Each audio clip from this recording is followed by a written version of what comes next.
నిన్న press meet పెట్టినట్టు ఆయన రాష్ట్రాలు విడిపోయినాయి. మా మనోళ్ళు పోయి అమెరికాలా ఆస్ట్రేలియాలా సెనెట్ మెంబర్లు అయితేలేరా,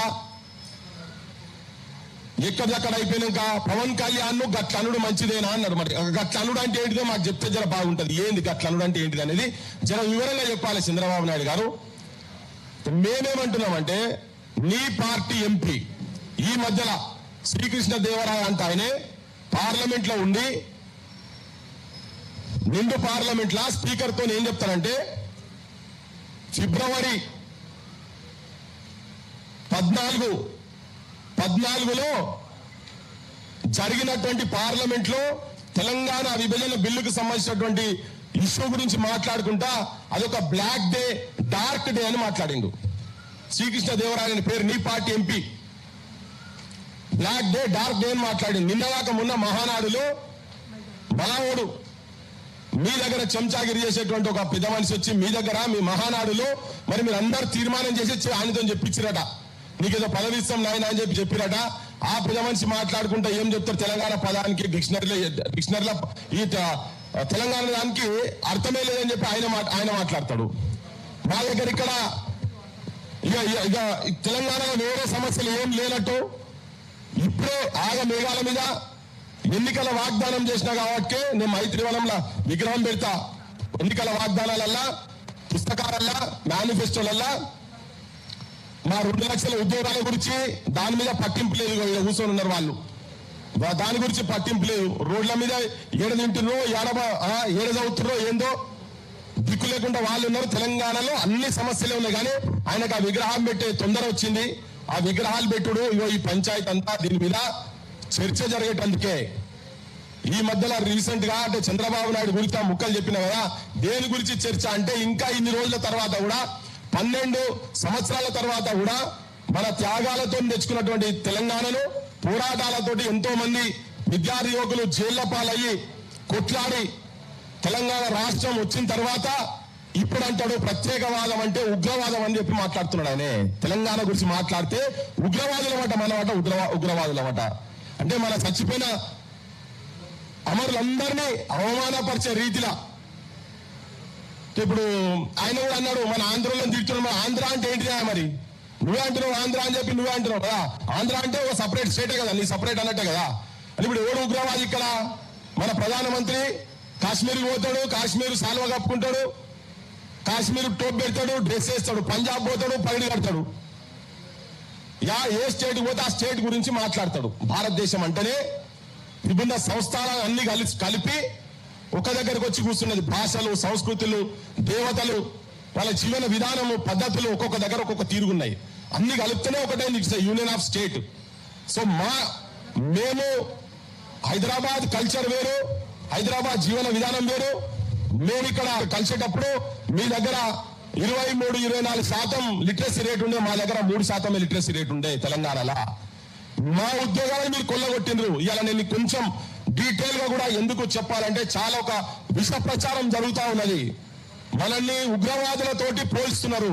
మనకు జాతీయవాదం ఉండదు అని చెప్తాడు ఆయనే. జనగణమన పాట మీరు అంటారు వాళ్ళు. అంటే ఎంత మళ్ళీ మీడియా కూడా మొత్తం వాళ్ళ చేతుల్లోనే ఉన్నది. ఎంత దుష్ప్రచారం చేసే ప్రయత్నం ఎట్లా జరుగుతున్నది, ఎందుకు 12 సంవత్సరాల తర్వాత మళ్ళెందుకు తెలంగాణ అంటే ఎక్కడ ఏ కూడలి కార్యాలు చూసినా, ఏ పెద్ద మనుషులను చూసినా, ఏ జెన్జీ బ్యాచ్ నేడు చూసినా తెలంగాణ మీద చర్చ జరుగుతా ఉన్నది. లాస్ట్ వారం రోజుల నుంచి సీరియస్ చర్చ జరుగుతా ఉన్నది. దీని గుట్టి ఆజ్యం కాలేదు. తెలంగాణ వచ్చిన తర్వాత కొంతమంది మాట్లాడుతున్నారు బాలసుబ్రహ్మణ్యం విగ్రహం పెడితే మీకు ఏం వచ్చిందా అంటున్నారు. అయిపోయి తెలంగాణ అయిపోయి కరెక్టే, మరి బాలసుబ్రహ్మణ్యం విగ్రహాలు ఎందుకు మాకు ఈ దగ్గర? ఒక కిరాయి గొంతు విగ్రహం మాకు ఇక్కడ ఎందుకు అని చెప్పి అడుగుతున్నాం. మా దగ్గర అంతకన్నా గొప్పలు కనుక లేకుండా ఉండేది ఉంటే ఆ విగ్రహాలను మేము గౌరవిస్తుంది కావచ్చు. ఉంటే ఓవర్ నైట్ బిల్డప్ అయింది కాదు. ఈ వారం రోజుల్లో జరిగింది కూడా మొత్తం. రోషయ్య విగ్రహం పెట్టిరు. రోషయ్య విగ్రహం ఎందుకు పెడుతున్నామంటే సమైక్య రాష్ట్రంలో ఆయన ముఖ్యమంత్రి కదా అని అన్నారు. కరెక్ట్, మరి సమైక్య రాష్ట్రంలో ముఖ్యమంత్రి ఉన్నటువంటి చెన్నారెడ్డి విగ్రహాలు ఎన్ని ఉన్నాయి అక్కడ అని మేము అడిగినాం. ఉన్నాయా ఎక్కడన్నా? అంజయ్య విగ్రహాలు ఉన్నాయా ఎక్కడన్నా? వెంగళరావు గారి విగ్రహాలు ఉన్నాయా? ఇవన్నీ పక్కకు పెడితే దేశానికి ప్రధానమంత్రి 10 సంవత్సరాలు చేసి ఓపెన్ స్కై పాలసీస్ తీసుకొచ్చి భారతదేశ ఎకానమీని మొత్తం ఒక డిఫరెంట్ లైన్ లో తీసుకుపోయినటువంటి పివి నరసింహారావు గారి విగ్రహాలు మీద అస్తిత్వం ఒక్క నీళ్లు నిధులు నియామకాల గురించి కాదు తెలంగాణ రాష్ట్రం తీసుకున్నది. ఆత్మగౌరవం, మన అస్తిత్వం, స్వయం పాలన. ఈ స్వయం పాలన అంటే మన దగ్గర వాళ్ళే ఏళ్తున్నారు కానీ మన దగ్గర వాళ్ళు ఎట్లా చెప్తే అట్లా వాళ్ళు ఆడిపించినట్టు తోలు బొమ్మలు లెక్క ఆడుతున్నారు మన నాయకత్వం అని. దీనికి ఉదంతం ఏంటంటే పార్లమెంట్ లో ఆంధ్ర ఆయనే మాట మాట్లాడినప్పుడు డార్క్ డే బ్లాక్ డే అని అన్నప్పుడు మన దగ్గర ఉన్న 17 మంది ఎంపీలల్లా ఒక్కడు కూడా లేచి అరే ఎందుకు అట్లా అంటున్నావు అని అనలేదు. అన్నాడు ఎవరన్నా? ఒక్కడన్నా. 8 మంది కాంగ్రెస్ వాళ్ళు ఉన్నారు, 8 మంది బీజేపీ వాళ్ళు ఉన్నారు, ఒక ఆయన ఎంఐఎం ఆయన ఉన్నాడు. మళ్ళీ రాగానే మేము ఇచ్చినాం, మా సోనియా గాంధీ ఇచ్చింది, మేము లేకపోతే తెలంగాణ ఎక్కడిదని బీజేపీ వాళ్ళు అంటారు, మా సపోర్ట్ లేకుండా మీకు తెలంగాణ వచ్చిందని. అడుగునా ఇప్పుడు మన అస్తిత్వం గురించి మాట్లాడేందుకు మన వల్ల ప్రతిమలు ఆడ ఉండాలనా లేదా అనేది చర్చ. ఇలా మా జయ జయ తెలంగాణ పాట రాసినటువంటి అందశ్రీ అన్న బొందకాడికి పోతే ఆడ కుక్కలు, పందులు, పిల్లులు, తేళ్లు, తొండలు, పావులు సంసారాలు చేస్తున్నాయి. ఆడ దానికి లేని తొందర అక్కడ ఏదన్నా నువ్వు నిర్మాణం చేసి దాన్ని స్మృతివనం చేయాలనా లేదా? ఇక్కడ విగ్రహాలు పెడుతున్నారు. దీన్ని క్వశ్చన్ చేసినాం.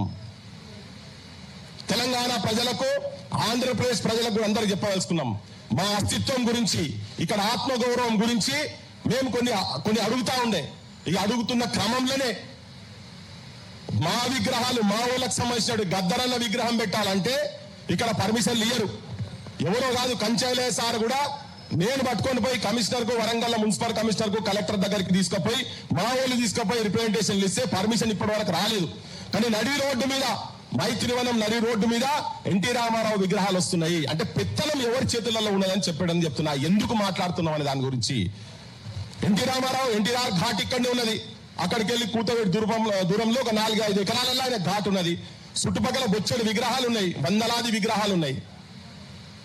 ఉన్న తర్వాత కూడా ఆయన మల్ల విగ్రహం ఆయన ఎందుకో మాకు తెలియదు. మరి ఆ సినిమా ఇండస్ట్రీ అదే పెద్ద మనిషి మొన్న పవన్ కళ్యాణ్ చెప్తున్నాడు, చెన్నారెడ్డి తోటే ఇక్కడికి సినిమా ఇండస్ట్రీ వచ్చిందంటే మరి చెన్నారెడ్డికి మీరు ఎక్కడైనా గౌరవం ఇచ్చిండ్రా? మా చెన్నారెడ్డికి ఎక్కడైనా మీరు గౌరవం ఇచ్చిండ్రా? చెన్నారెడ్డి విగ్రహం పెట్టొచ్చు కదా అక్కడ. లేదు, కళారంగానికి సంబంధించిన అనుకో పైడి జయరాజు అక్కడికి వెళ్ళి తీసుకొచ్చిన దాన్ని మరి పైడి జయరాజు విగ్రహం అలా పెట్టాలనా లేదా?